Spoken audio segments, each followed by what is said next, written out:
I was recently at a wild horse and burro adoption event in Raleigh, North Carolina. While I was there, I met a tip trainer from the Mustang Heritage Foundation who was there to give gentling demonstrations. In a nutshell, the trainer incentive program incentivizes trainers to gentle and halter train a wild horse or burro, then market and find a new home for the animal. This enables more people to adopt a Mustang who might not otherwise have the skills, knowledge, or facility to gentle a Mustang. Listen up to this one if you're thinking about starting your own Mustang journey. All right, so I ran into Emily from Sisters Coursing Around. Hey everyone, I'm super excited to be here with Greta, the Project Equestrian. So I've started following you like 2 years, somewhere around 2 years ago, but we both do YouTube. They're on social media, so I knew exactly who they were, and I saw Emily post that she was going to be here. So it's really fun to run into Emily and see her booth here and just chat with her and get to know her a little bit. So I figured I'd ask you a little bit about your Mustang experience because obviously you like Mustangs and you're a tip trainer. Yes. Right? I love Mustangs. So tell us, when did you get your first Mustang? Okay, so I got my first Mustang in 2021. It was August the 13th, so typically people say it's an unlucky day, but it was a really blessed day in my opinion. In December of 2020, I told my sister we're going to get a Mustang, and she was like, are you sure? I was like, we're doing it next year. And so we worked to make it happen. We went to online internet adoptions to see which horses we wanted to pick out. And we got a few, and then in August, we was there at the event in Doswell to pick them up. So I think we probably were in doing the same online corral because I did that too, and I picked up also in August, a week later. So we both got into Mustang at the same time. So that's really neat. So we did ours in May. So so I was after you then. But the pickup was pretty close. Pretty close. Yeah. So when you first got the Mustang, what blew your mind?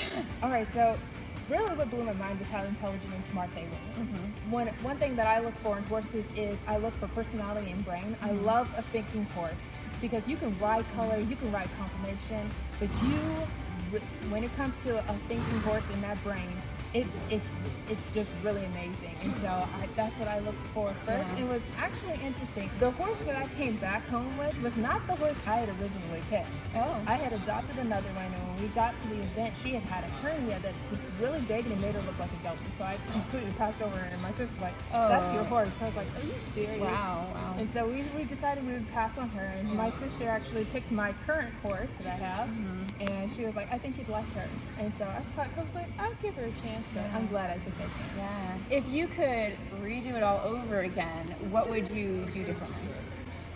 I was to redo it over again. I think what I would do is I would go to an in-person event first and see what is there before I actually went to an online one, because one thing about those is that even though you see a video and you get to see those horses and pick them through pictures and videos, it's a whole different experience being there and watching the horses. And so I would definitely would go to an event first, see what is there, and then if I decide to pick a horse that day, pick a horse that day. And if I want to wait, I would definitely wait a little later. So and that's so true. It's been really cool because as I've been walking around, I've seen horses that I've been following on the internet auction and identifying them, and you can see their personalities here. So it's really cool versus a video. You never know what happened before, what it took to get them in the pen they're at. They might be really anxious, but that might not actually be their demeanor. They might have just had trouble sorting it, and it's feeling pretty high strung in that moment, but it'll settle, and you can see that, and you can see the interactions with other horses,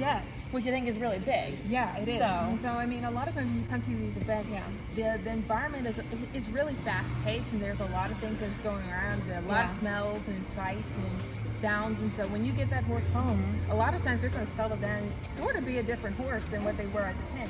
Some of them will end up being really calm and quiet when you get them home, and then others you can tell they're still shy, but they've settled down from their original reactions, because we've had a few where there was a trip in the pens, and then when we brought them back home, we was like, oh wow, this was not a bad idea at all. Yeah, for sure. They definitely can take some time and settle it into the environment. Hold on, processing. I had a question on the tip of my tongue. Before you got into Mustangs, what has been your horse experience leading up to that point? How did you know you were ready? Honestly, it was just a thought. I had been wanting a Mustang for a while, and I've been wanting to get into that whole experience because I had met a person who was a Mustang makeover, well, a youth Mustang makeover winner. And so I was like, that is something I wanted to do in the future, but I knew I wasn't ready because I was still working with my green horse that had trust issues, and I wanted to make sure she was solid. Yeah. And then over the years, as I gained more experience with young horses and more inexperienced horses, I was like, I felt like I was ready. But I will say this. Wild horses are different from domesticated horses. You can think that you're ready, but you'll see. Yes, it's humbling. It is very humbling. It is Yes. a different experience from the domesticated horses, but it's very rewarding. Yes. There's so many ups and downs. The downs are a lot lower than you think they're going to be. Yeah. And the highs, like, it's amazing how I think your perspective just changes. It does. So the little things become so valuable. They and like, do. You wouldn't have made a big deal of them before, but now they're suddenly a really big deal. It is. And So- I mean, a lot of times, the question is, it's easy to miss the little wins by looking for the big. Yeah. And so with Mustangs, you really have to dial things Right. down. And so you begin to focus more on the little wins and the little tries and the little Yes. victories. And those in turn make bigger victories and wins. And they push you towards your goals and your end goals. Yeah. And so it's definitely something that has been an incredible experience. I would do it over again. Yes. I would. What would you say is like the most challenging part of the experience for you? What has been like the biggest hurdle for you? Okay, so that all depends on the horse itself. There have been some horses where when it came to them accepting me on the ground, it was a breeze. And then there was others where it was more difficult. And then I would say, depending on the horse and their personality, that all depends. But I will say that I would say the most difficult will be getting a horse to understand that you're here to help them, you're a friend. A lot of times with these Mustangs, they're really self-sufficient, so they don't see the purpose of people. A lot of times they want to bypass you and be like, I can get the hay for myself, I can drink water by myself, I can take care of myself. And so that's one thing, switching them, giving them a good experience is something that can be difficult and challenging for some. But It really is like that foundation of trust, because the teaching stuff comes easy. I think after you have that trust, that foundation of trust, and some horses give it more readily, and some give it even here. There was a couple sorrels over there that were just, you could scratch on them, and it was awesome. And I do have one that's going to take some extra time. Yeah, so I do too. What would you say surprised you about being easier than you expected with Mustangs? So I would say, like the previous question, it all depends on that particular horse. I would say when it came to a horse that did a lot of processing and thinking, I was surprised when it came to desensitizing how easy certain things were. Yeah. My first Mustang, I desensitized her to a Nerf gun because I wanted to potentially do mounted shooting in the end. And she surprised me because she ended up eating the dart before I could pick it back up. And so, I mean, it's bizarre how she was just like so quick and interested and curious. And so it's seeing that curiosity and was really surprising when you get one that thinks things through, how willing they are to give you, try. Yeah, yes, so really absolutely. Cool. It's shocking and it's so honoring too when they do that for you. So. It's humbling, it's an honor, and it just makes you feel really grateful. Yes. And you've worked with how many?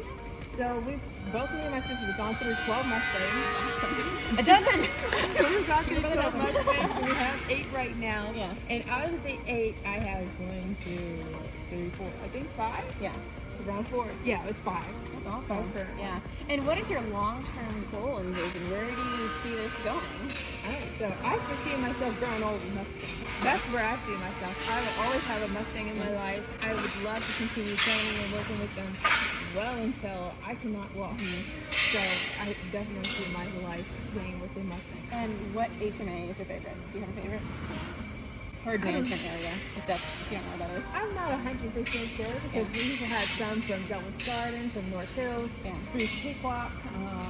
We had some from Cora Canyon and Antelope Valley, and all of them have been really different. And some of them, some of those have been a little challenging than others, but they still have come around. So I don't know if I have a favorite, but I will say one horse that is really special in my heart. He is from Devil's Garden, and I am a mare person, but he has switched me over to geldings, and so I can do both. But his name is Burro, and he's 15-3, and he is such a love dog, and I just love him. That's Awesome. So Emily is located in Virginia. She has sisters horsing around with her sister Sarah. Yes. So check them out. She's a tip trainer, and if you need a horse gentle, you know where to go. So thanks, guys. Bye. If you enjoyed this conversation with Emily, check out my vlog from the adoption event. There you'll find another conversation with her, as well as a whole lot more from the Raleigh, North Carolina Wild Horse and Burro adoption event. Thanks for watching. Bye. Oh, where are these horses?